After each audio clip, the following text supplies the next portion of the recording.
Ever wondered why screws aren't used in airplanes?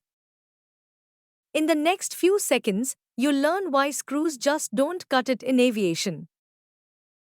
Screws can loosen due to high vibrations and stress. Threads wear out over time, risking failure.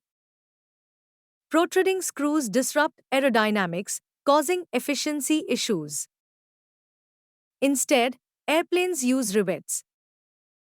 Rivets form a permanent, strong connection. They withstand stress and vibrations better. Their flush profile maintains aerodynamic efficiency.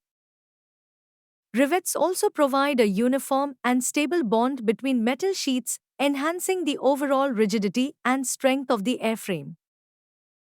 So, screws are out and rivets are in. Like what you see?